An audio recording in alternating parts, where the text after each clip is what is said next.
প্রথমবারের মতো চাঁদের দূরবর্তী দিকের নমুনা সংগ্রহ করে সফলভাবে পৃথিবীতে ফিরেছে চীনের মহাকাশযান চ্যাংই 6।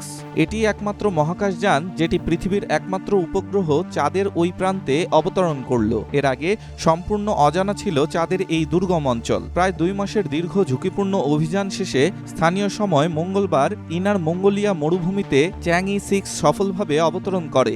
বিজ্ঞানীরা অধীর আগ্রহে চ্যাংই 6 এর জন্য অপেক্ষা করছেন, কারণ মহাকাশযানটির নিয়ে আসা নমুনাগুলো কিভাবে গ্রহ উপগ্রহগুলো গঠিত হয়েছিল সে সম্পর্কে গুরুত্বপূর্ণ প্রশ্নের উত্তর দিতে পারবে। চলতি বছরের মে মাসে চীনের দক্ষিণাঞ্চলীয় দ্বীপ হাইনানের ওয়ানচ্যাং কৃত্রিম উপগ্রহ উৎক্ষেপণ কেন্দ্র থেকে চ্যাংই 6 চন্দ্রযান উৎক্ষেপণ করা হয় ও রোববার এটি চাঁদের পৃষ্ঠে নামে। চীনের মহাকাশযান গবেষণা সংস্থা চায়না ন্যাশনাল স্পেস অ্যাডমিনিস্ট্রেশন এর মতে চ্যাংই 6 প্রথমবারের মতো চাঁদের দূরবর্তী দিকের নমুনা সংগ্রহ করতে গত 4 জুন যুক্তরাজ্যের সময় মধ্যরাত 12:30টায় পৃথিবীর উদ্দেশ্যে যাত্রা শুরু করে।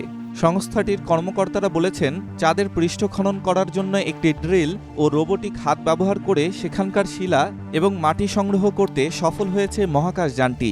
এ ঐতিহাসিক মিশনের কাজ শেষ করার পর একটি চীনা পতাকাও চাঁদের মাটিতে গেঁথে দিয়ে আসে চ্যাংই 6। দেশটির পররাষ্ট্র মন্ত্রণালয়ের মুখপাত্র হুয়া চুনিং এক এক্স পোস্টে লিখেছেন, মিশনটি সম্পন্ন হয়েছে। পাশাপাশি এটিকে চাঁদের অনুসন্ধানের ইতিহাসে একটি অভূতপূর্ব কীর্তি হিসেবেও উল্লেখ করেন তিনি। গভীর ও অন্ধকার সব খাদ দিয়ে ভরা চাঁদের এই দূরবর্তী দিক চিরকাল পৃথিবীর বিপরীত দিকে মুখ করে আছে। এ কারণে এখান থেকে যোগাযোগ ও এখানে রোবোটিক অবতরণ অভিযান চালানো ছিল অনেক বেশি ঝুঁকিপূর্ণ।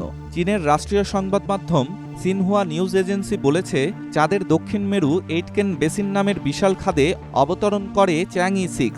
এই গর্তটি প্রায় 13 কিলোমিটার গভীর ও 25 কিলোমিটার চওড়া, যা 400 কোটিরও বেশি বছর আগে তৈরি হয়েছিল বলে ধারণা করা হয়। ডেস্ক রিপোর্ট, স্টার সংবাদ।